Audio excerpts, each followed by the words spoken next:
Hey everybody, my name is Rachel. I'm 53 years old. I'm a real person. I've lost over 100 pounds with diet and exercise. And if you've come across my channel, thank you so much. I do all kinds of content about diet and exercise. Being over 50, I show different types of food combinations, things that maybe you haven't tried, talk about new products and in the store, things along those lines, right? Anything that has to do with just a health and well-being lifestyle.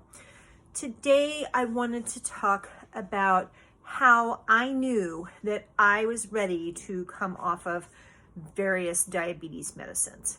Okay, so the background is that I had gestational diabetes with my 2 pregnancies. I had to do insulin with those pregnancies, and then the diabetes went away after each pregnancy.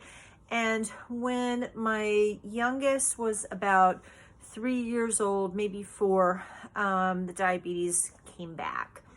And so I have been dealing with diabetes and, etc. for about 20 years, okay? Your mileage may vary. I've always been considered type 2.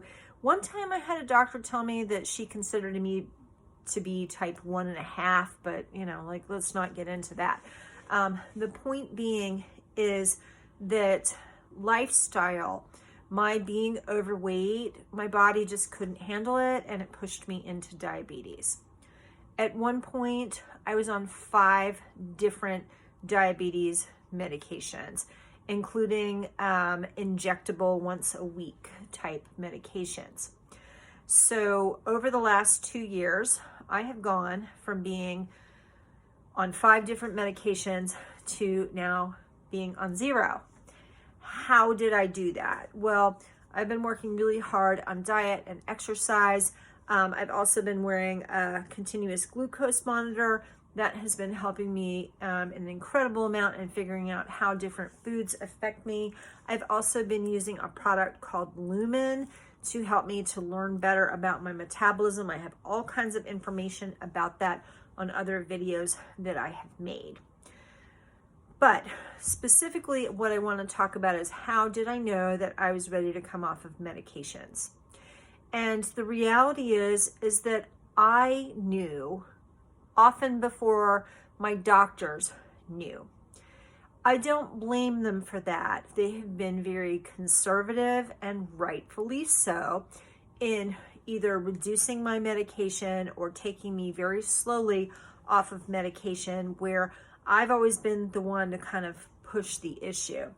But how did I know? Well, I have come up with 7 different ways that I just could tell that my body was ready to downregulate off of medication. And so I'm going to talk about each of these points. So the first one is just kind of having lows in general. What I would say is that for me, the way that my body has traditionally been diabetic, I've had a lot more problems with high blood sugar than I have with low. I rarely get a low blood sugar, but it's easy for my blood sugar to spike real high and then stay really high.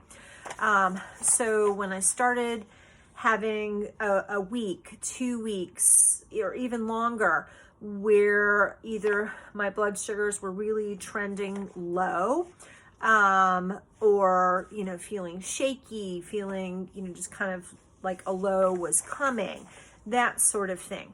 That was a clue to me that perhaps I'm being over-medicated, and the way that diabetes medicines work, they can work in a variety of different ways. One is that they can actually lower your blood sugar. Another is that it can basically tell your liver to excrete less glucose into your bloodstream. It can also make your cells more receptive to the glucose that's out there. So those are the different ways that the medication works. Well, if I have too much medicine, then I tend to kind of ride low. And that's really not a good feeling. And so like, let's say that this is kind of that 80 to like 140 kind of range of the blood sugar. So like, instead of kind of, you know, riding around here for the majority of the day, like it might kind of come up for a meal and then like kind of go like this. And so sometimes I would literally be kind of skirting right along this line. Yeah, that was one of the ways that I knew. Particularly after eating.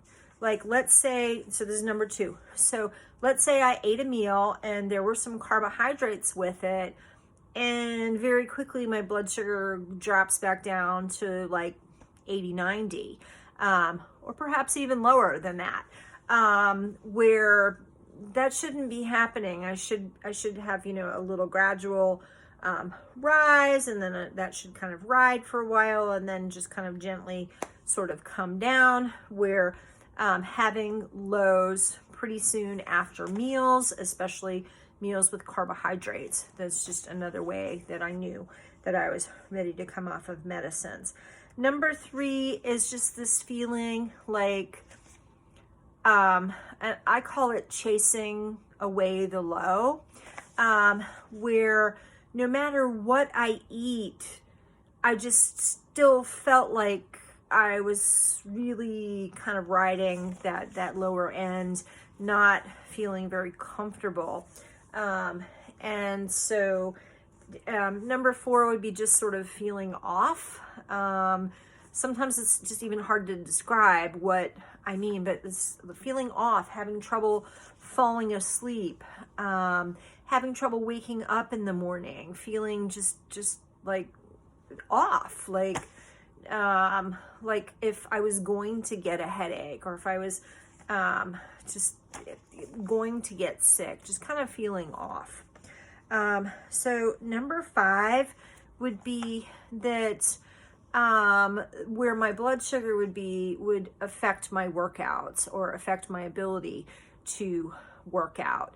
I am very good with kind of having some carbohydrates, particularly if I'm going to be doing like a long run. I'm a marathon runner, carrying glucose products with me, things like gels or, you know, something along those lines, jelly beans, things along those lines. But where that's the blood sugar is affecting my workout, my ability to perform at the best that I could. Number 6, hunger. Oh my God, hunger. I would describe the hunger that I would have as being like, as if I was pregnant and breastfeeding. If I was pregnant and breastfeeding and I have a tapeworm, just even no matter how much I would eat, feeling hungry,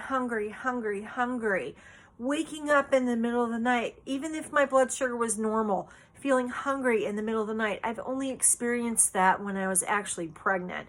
And I know that this 53-year-old woman who's had a hysterectomy is not pregnant, okay? It's not a comfortable feeling. And even if my HbA1c and my numbers are technically good, that hunger was really challenging to stay within my calories. And so this leads me to number 7, and that would be stalled weight loss. So I have lost 100 pounds with diet and exercise. I've been pretty consistent with my weight loss. But then, like I said, I would get to a point where I was like so hungry that my calorie allotment, my macro allotment for the day just wasn't doing it. No matter how I split it up, no matter what I did, just feeling so hungry. And that hunger was just like, it was just like an intrusive thought where like all I can think about is, when am I going to eat next? when is my next meal? Can I maybe eat a spoonful of peanut butter? Can I eat a hard-boiled egg? Can I have some cheese? What can I eat, right? Where it's like, no matter what I ate, I just always felt like there was this empty pit in my stomach. So these are all different signs, and not necessarily all of them at the same time, but in various sort of combinations over various days, over a few weeks. This has led me to ask my doctors, hey, I got this going on again. And for example, let's say I was on metformin. Can I come off of the metformin? Can I cut the dosage? Can I cut a pill in half? That sort of thing. And this is how I've been able to come off of different medications. Again, please do not do anything without your doctor's permission. I've gotten my doctor's permission for every single time that I've either come off of a medication, started cutting a pill in half, or literally had a new prescription written for like a lower dosage, and been very carefully monitored the whole time. So now, so Sunday would have been the day that I was supposed to take my Trulicity shot. So I'm, halfway through a week here. And that means that I am through basically 2 half-lives of coming off of the Trulicity. So one half-life, 50%, second half-life, another 50%. So basically from 50% to 25%.